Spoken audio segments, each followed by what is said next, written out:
Welcome once again to Profiles. I'm Ed Highland. Recently, there's been a great deal of publicity concerning hydrogen as a possible fuel source for the future. Today, our guest is Bob Hoekstra, who heads the nation's only and first ever racing master's degree program at the University of Central Florida. And we're going to talk about hydrogen. Bob, thank you so much for coming by and joining us. We've kind of touched on this in some previous programs, but we really wanted to get into it, especially now that it's more than talk. They're actually going to put some hydrogen filling stations, for lack of a better term, in parts of Central Florida. We're talking about one on Aloma. First, let's talk a little bit about hydrogen. I mean, you work with engines and fuels and all the different elements that are involved in making cars move. What is wrong or right with hydrogen as a fuel source? Well, just a little background. I've done research in alternative fuels, and it was a hydrogen-based fuel. So I've spent years studying hydrogen, and we're heading towards a hydrogen economy. But the first problem is that there isn't any hydrogen. I mean, the one argument is that it's everywhere, but it's never found by itself. It's always linked to carbon, or it's always linked to oxygen, or to some combination. So if we want pure hydrogen, we have to split it off from the other molecule, other atoms, to get pure hydrogen on it. And that's a very expensive process. And in general, it's not a clean process.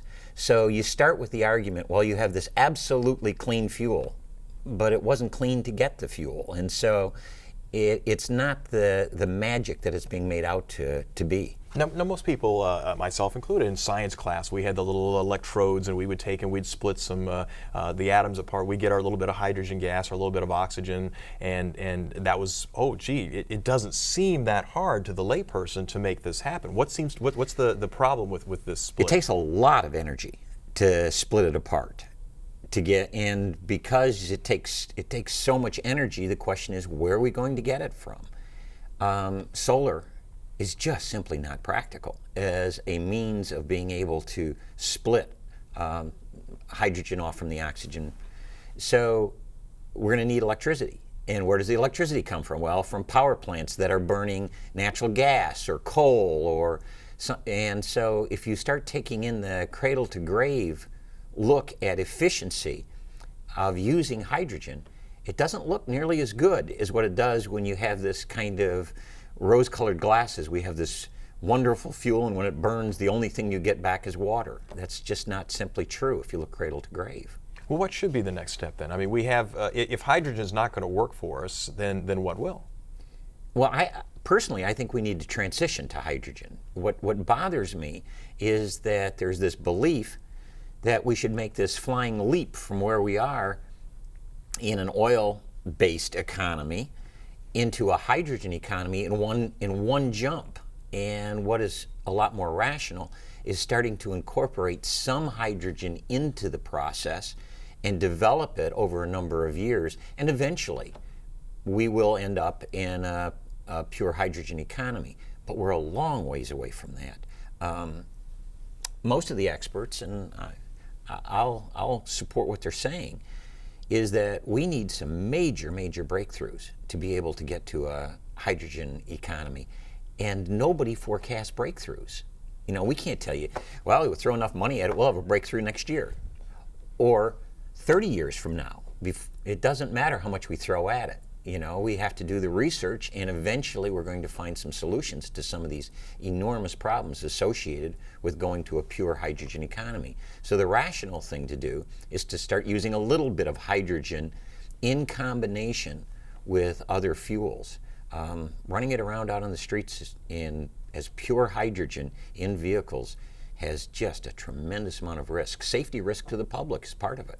Well, let's talk a little bit about that. I think most people are familiar with the dangers involved of hydrogen. I want to say there was a little Hindenburg incident, wasn't that hydrogen, as I recall, Yeah. a few years ago. But let's not talk about the big explosion part of it. Let's just talk about how we would perhaps have to deal with hydrogen if it were in a vehicle. What is involved? I mean, you don't just take your gas tank and fill it with hydrogen. No, I mean, hydrogen is a gas, and so we have to store it, and we only have a couple of options. One, we can store it as a high-pressure gas, and in fact, that's what they're planning to do with the vehicles that are coming out in the market, is they're going to have a couple of tanks in there at 5,000 psi, pounds per square inch. Well, scuba tanks are at 3,000 psi, so we're going way up. And these are fairly large tanks because hydrogen has so little energy density. There's so little energy associated with that hydrogen that you need to have a lot of hydrogen on board to even be able to get a 150-mile range out of one of these vehicles. And so they're talking about putting very large, very high-pressure tanks on board these vehicles and driving them around. And if we get a leak and that catches on fire, which is very likely, if we get a leak, it's very likely it will catch on fire. There is no known method for putting a hydrogen fire out. Nothing. Foam won't work, water won't work. You can't even suffocate it enough to put it out. Now, why is that? Why does it just keep burning that way? It produces its own oxygen? Or? No, it doesn't produce its own oxygen, but it requires so little oxygen to be able to burn that you just can't cut off that much oxygen. Most fuels have a very, very narrow flammability limits. They have to have just the right amount of oxygen in combination with them to catch on fire. If you have too much fuel and not enough oxygen, it won't burn. You have too much oxygen, not enough fuel, it won't burn. And so there's a very narrow range where it will actually burn. In hydrogen, the flammability limits are from 5% to 95% oxygen. So it doesn't matter. You can have just almost pure oxygen around it and it burns. You can have virtually no oxygen around it and it keeps right on burning. And so the flammability limits are so wide on this that it's just very likely it's going to catch on fire. Once it gets exposed to any oxygen at all and any type of ignition source, a spark, any kind of a spark, the fire starts. And once it's started, you can't put it out. A 5,000 psi tank with let's say a small leak, just a small leak that does ignite. How long does that take to burn? I mean, that's really hard to say, but it's easy to speculate that some of those leaks could go a whole day. And so if this happens on I-4, we shut I-4 down because there's nothing the fire department can do except stand around and put water on the hydrogen tank to keep it cool so that you don't get a pressure explosion from it, and let the fire burn itself out. And there's nothing you can do until it does burn itself out. If hydrogen is potentially this dangerous or has these problems with storage and getting it around and putting it in our vehicles, why are we even considering it? Are we out of options? We're running out of options. But I think there's a transition. I mean, the transition that we've proposed and done a lot of research on is that you start with methane, natural gas, and you put in a small percentage of hydrogen and run it in an internal combustion engine instead of in the fuel cell that they're proposing. So we don't have to change the engines, we don't have to change the transmissions, we don't have to change the current vehicle technology. We can use everything we have, put in a high pressure tank, but it's only going to have a small amount of hydrogen in it instead of the very large amount of hydrogen, pure hydrogen that we're talking about in the other vehicles. Much, much safer out on the highway. And we don't have to change everything about the technology that we know. So it's a logical step to get us eventually to a pure hydrogen economy. This kind of leap into it just makes no sense to me at all. How far would you say, if let's say the government, everyone else kind of woke up and said, you know, Bob's right, let's go in this direction. How long would you see this transition period? How long do you think it's going to take for us from a technological standpoint, from a society standpoint, to accept some type of a transition away from this oil-based economy and world that we live in? Well, it could start very rapidly. And the way it would start by our proposal, and it's also been studied a lot by other universities with proposals into the Department of Energy, it says what you do is you start with fleets. You start with government fleets, where the vehicles always come home at night. They always go back to the same location. You build a fueling station, you fuel them overnight, and the next day they go off and do what they're going to do. The second thing is you start looking at taxi cabs and delivery vehicles in a local area. You build fueling stations to handle those. Once you start getting an infrastructure of fueling stations, you start opening those fueling stations to the private individuals, and then they can start fueling their vehicles, and we're starting to build towards an economy that has fueling stations. And the kind of fueling stations we're talking about, a natural gas hydrogen fueling station, with the turn of a knob, becomes a pure hydrogen station down the road. So you're building the infrastructure that you need in a very logical way. We have no hydrogen stations now. They're talking about building them. We do have the methane, natural gas type stations, at least some of them out there right now using some fleet vehicle usage. Okay, the average person say, wouldn't it make sense to have some type of a combination take place at the existing methane station if perhaps we wanted to try to make this transition? It would seem logical to me. Nobody else is supporting it right now. That's the problem. Okay. We're going to have to run out there and get some more folks behind us, I guess. But I really do think that's the obvious solution, the natural way to go. And we were talking a little earlier about hydrogen. The other proposal is on storing it on board vehicles is to store it as a cryogenic fluid, which is even worse than running it around as a high pressure gas. That's minus how many degrees we'd have to 400 do some, okay. you know. And so the idea of having minus 400 degree stuff out there, that catches on fire. Now we've got a real mess on our hands because we have a lot more of it out there, and we have dangers associated with cryogenic fluids. So, and that's been proposed by Mercedes, and that's the way that they think they ought to go on it. And that just seems like even a worse idea. And there's another method where you can force the hydrogen into like a sponge type material. The only problem is it takes more energy to get it off than what you recover so it's real easy to get it to go in to the material. It's extremely difficult to get it to come back off the material. So that doesn't work. So I mean, we really have no good solution on how to deal with hydrogen. Is any of this, and I'm kind of throwing this out here because I don't know, but is any of this perhaps inspired by the fact that NASA has been working with fuel cells and so the space technology, you know, someone's thinking, well, if it's in the space technology now, we can make the transition to the regular consumer economy? Well, I'm sure there's some of it behind it. From the time that I was in college the first time, which was a long time ago, they were talking about using fuel cells on vehicles, and they're just around the corner. Well, we're just around that same corner. Actually, I think we've been going in circles. We never quite get to that corner to go around, and we're really in the same place. There has been some development in fuel cells, but right now, a fuel cell, 1 kilowatt, measure its power in kilowatts. 1 kilowatt of power in a fuel cell is a couple of $1,000s. 1 kilowatt of energy in an internal combustion engine is $20.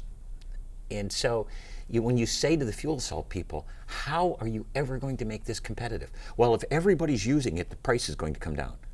Well, why do you say that? Well, it just always does. The problem is they're using rare earth materials. They're using extremely expensive materials. It's a very expensive process. And even if we grant, not knowing how they'll do it, and they don't know how they're going to do it, that they can reduce it by an order of magnitude 10 times. They can get all the way down to $200 a kilowatt. And we put everything else on board. If you want just a little tiny commuter vehicle that will go 150 miles on a fill, you're looking at $100,000 to the consumer. This makes no sense whatsoever, absolutely no sense. And so that's why the argument is we need breakthroughs. And while we're working on getting breakthroughs, let's start making a logical transition instead of playing with toys that simply aren't going to work. Well, let's go around the horn, if you will, and eventually come back to hydrogen.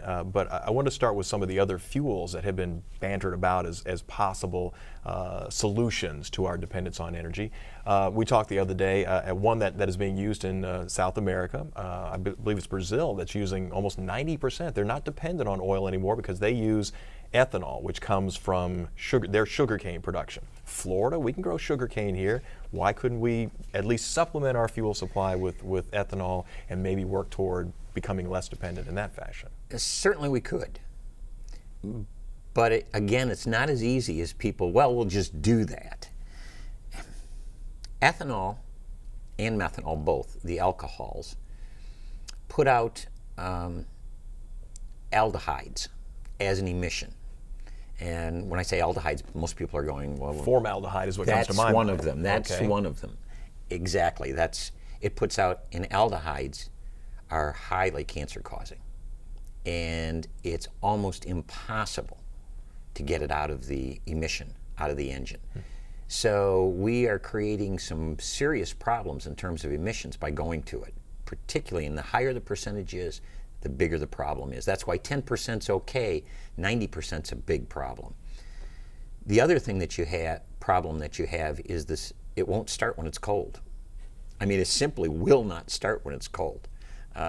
In the old days at Indianapolis, it would be, in May, it would be cold at the track and everybody is standing around with blowtorches trying to heat the engines up enough to get the methanol hot enough and get the engine hot enough so that they could get the engine started to run a race. So as soon as we get past the Mason-Dixon line, we're going to have a whole lot of vehicles parked all winter long. They're never going to start up there. So there are lots of problems with it. And so South America, it doesn't get that cold. It seems like a little better idea.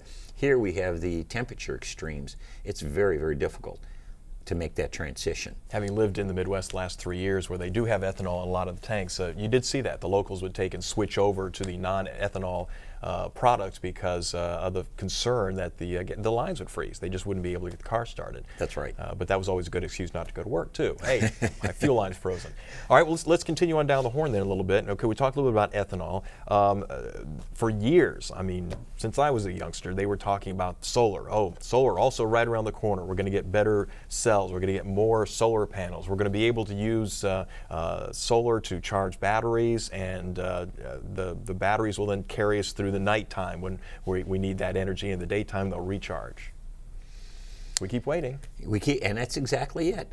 Could it be done? I mean, there's the solar challenge that's run every couple of years, and all the universities compete to see who can get all the way across the country in a solar vehicle, and it's a one-person vehicle, all carbon fiber, hundreds of thousands of dollars to build this thing, and most of them don't make it. So again, it's not a reliable form of transportation. I mean, the automotive companies have done a lot to drag their feet, but they also have a stand that says it is our responsibility to deliver safe, reliable vehicles. And it's great to talk about all this stuff out there, all of these other alternatives, but let's make them safe and reliable before we make a choice that we're changing over the way that we get around. So again, we come back to transition. We have to learn an awful lot before we make that leap. We've talked about a couple of options. One we really haven't talked about is our existing fuel source, which is oil-based, petroleum-based. What is there a possibility somehow, some way that we can take and stretch what we've got? And we talked a little about ethanol and doing that sort of thing and kind of firming up and fleshing out the fuel source a little bit. But the goal really we have to be less dependent on oil. And it's got to happen over the period of time to make that transition. But is there anything that can be done now? I mean, engines. There's got to be some other elements that are out there and technologically available to us. There's all kinds of ways that we can make the transition. There just hasn't been the heart to invest in it. It's not sexy, and so it doesn't look great to be investing millions, billions of dollars into these non-sexy things. And so what has been happening is that money's been invested into the sexy thing, this pure hydrogen vehicle. The right thing to do is look at natural gas. There is a tremendous reserves of natural gas in the United States. Because it's been easy to make the transition at power plants, many power plants have switched over to natural gas, and so we are starting to see some potential shortages of natural gas because so many power generating stations are running on it. So let's be a little bit more logical. Let's use coal. We can scrub it. It's at a location that we can control it. Not easy. We have the technology. It can be done. It's going to cost us a little bit. Okay. That frees up the natural gas to be used in vehicles. That natural gas being used in vehicles can stretch a long ways. So we start with natural gas, hydrogen blends of it, and then gradually work our way towards hydrogen. I think that's the logical way. And remember that it's renewable. It's a renewable resource.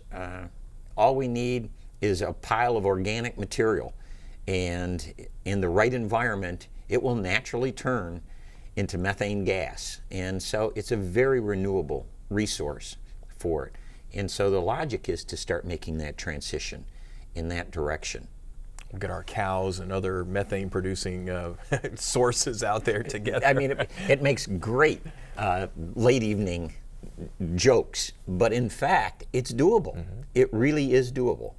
And as we attempt to do this, what's going to have to happen to the vehicles themselves? I mean, we have vehicles that are adapted for natural gas. Is it a major reworking of the internal mechanisms to go to a mixture including hydrogen?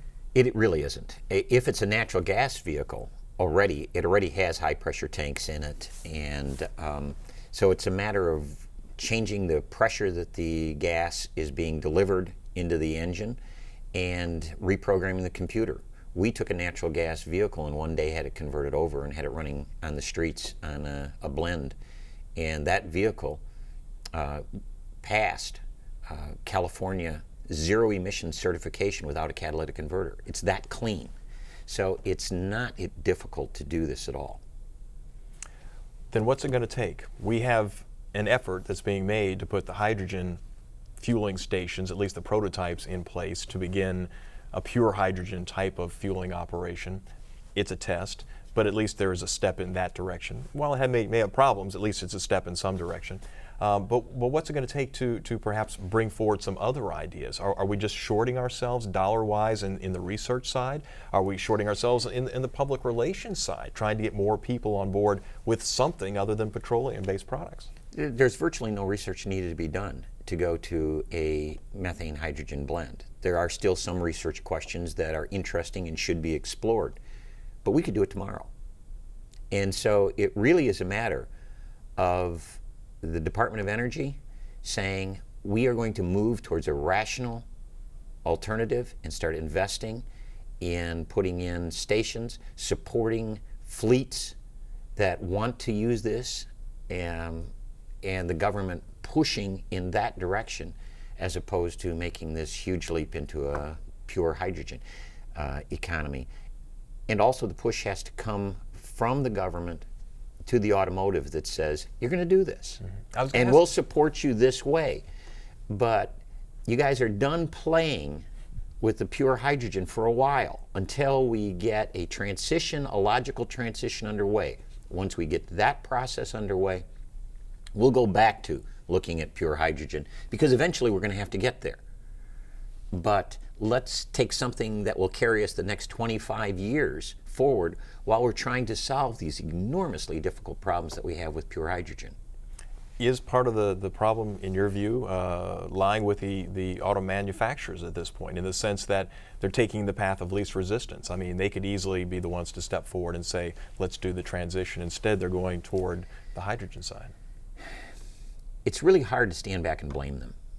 I look at the American auto companies, GM, Ford, being downgraded to junk bond status now. They've got some very serious problems as a result of mainly healthcare issues that are bringing this whole thing on. But it doesn't make any difference. They have no extra money to invest. Status quo for them is what they need to do as a corporation so that they can continue to produce vehicles that are out there.